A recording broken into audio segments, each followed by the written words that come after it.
Ce podcast est réalisé avec le soutien précieux de More. Parce que nous sommes des entrepreneurs tout comme vous.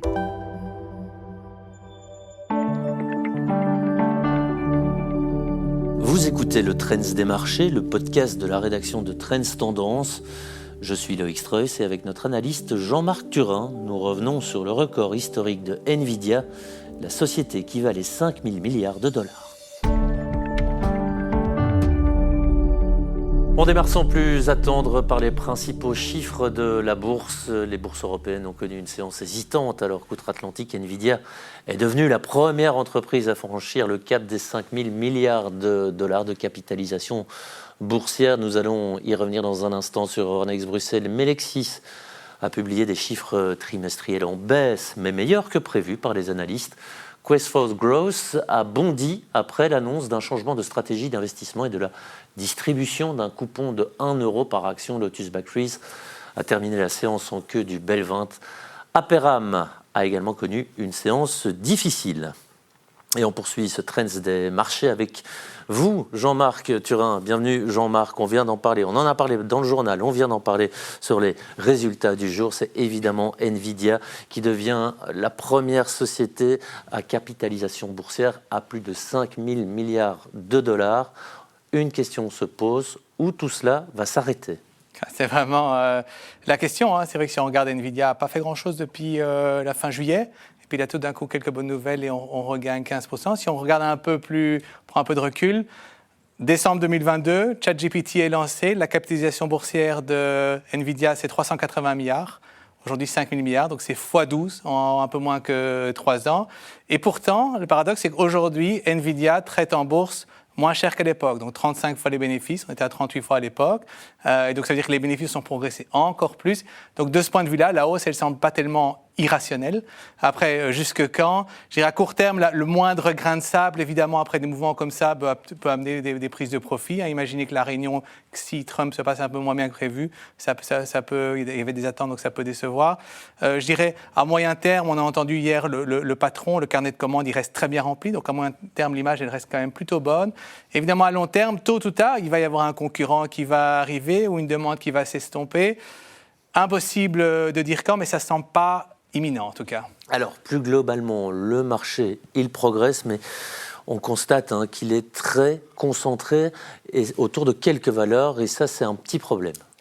Oui, en tout cas, c'est clair que c'est un marché extrêmement concentré. Hier, par exemple, on a un record sur le S&P 500, mais qui s'est fait sur un record de faible largeur de marché. Donc, si on regarde sur le S&P 500 était en hausse, mais il y a seulement 104 des 500 valeurs qui étaient en hausse hier. Donc, est-ce que c'est un problème ? En soi, c'est clair qu'on préfère quand on a une hausse qui est généralisée, c'est plus sain. Ici, on a une concentration effectivement qui est extrême. Si on regarde le S&P 500, Nvidia 8%, Apple et Microsoft tous les deux 6%. Donc rien que ces trois valeurs, on est à plus que 20%. Et quand on regarde le S&P 500 en euros cette année, on est à plus 5%. Mais si on regarde le S&P 500 équipondéré, donc on donne le même poids à chaque valeur et pas 20% sur ces trois valeurs-là, on est à moins 2%. Sur un an, on est à plus 11 versus 0. Donc, on dit que la bourse américaine fait très bien, mais c'est effectivement que quelques valeurs. Comment on sort de ça ? Il y a les pessimistes qui vont vous dire tiens, c'est une bulle qui doit se dégonfler. Et la vue plutôt constructive, c'est de dire voilà, le reste du marché est en retard pour l'instant, traite moins cher et in fine va quand même bénéficier de ces gains de productivité et donc devrait rattraper tôt ou tard. Mais c'est vrai que ça fait plusieurs trimestres où on se dit, tiens, cet écart dans les bénéfices entre les 7 magnifiques et les 493 autres valeurs va se réduire. Pour l'instant, ce n'est toujours pas le cas. On va voir sur ce trimestre. Alors justement, en parlant des bénéfices des fameux 7 magnifiques, Microsoft publie en cours de soirée ces résultats. À quoi peut-on s'attendre ?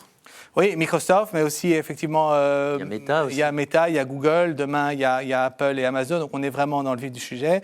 Je dirais, Microsoft, c'est vraiment la société qu'on aime bien. Vous avez une croissance qui est très stable, croissance à 2 chiffres venant de la division cloud, pas de dette. Donc voilà, pour ce trimestre, on s'attend à un chiffre d'affaires de 75 milliards de dollars, donc c'est en hausse de 15% par rapport à la même période l'année passée, un bénéfice de 27 milliards de dollars. Disons que Si on regarde les derniers trimestres, à chaque fois, ils ont fait un peu mieux que les attentes. On peut penser que ça va encore être le cas cette fois-ci.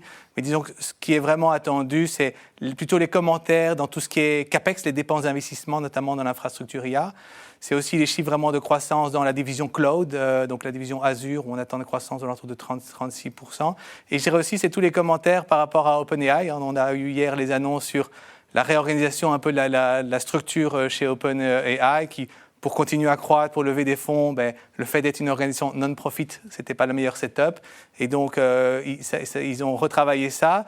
Et ça se traduit pour Microsoft en une participation de 27% dans la nouvelle structure, ce qui la valorise à environ 135 milliards de dollars, sachant qu'ils ont investi environ 13 milliards de dollars dans OpenAI, plus l'accès aux technologies jusqu'en 2032, plus 20% des revenus. Donc ça semble plutôt un bon deal pour Microsoft. On va voir ce qu'ils vont en dire. Alors Apple, lui, en 2 mots, publie ses résultats demain. Là, on flirte avec les 4 000 milliards de capitalisation. Et pourtant, cela risque d'être moins spectaculaire, si l'on ose dire. Pourquoi en 2 mots ? Apple, par rapport aux autres, c'est magnifique, elle a une croissance qui est beaucoup moins forte. On a une croissance de 5-6%, là où les autres ont des croissances à 2 chiffres. Donc c'est effectivement moins spectaculaire. Pas vraiment de nouvelles innovations, de nouveaux produits. Pourtant, elle traite aussi à plus que 30 fois les bénéfices en bourse. Donc ça peut sembler assez élevé.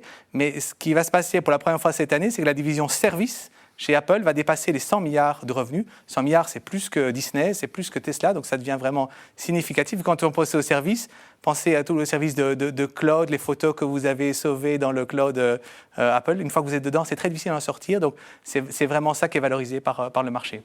Oui, on rappelle, l'information du jour, c'est Nvidia qui a dépassé la barre des 5 000 milliards de dollars de capitalisation boursière. Merci Jean-Marc d'être venu en plateau.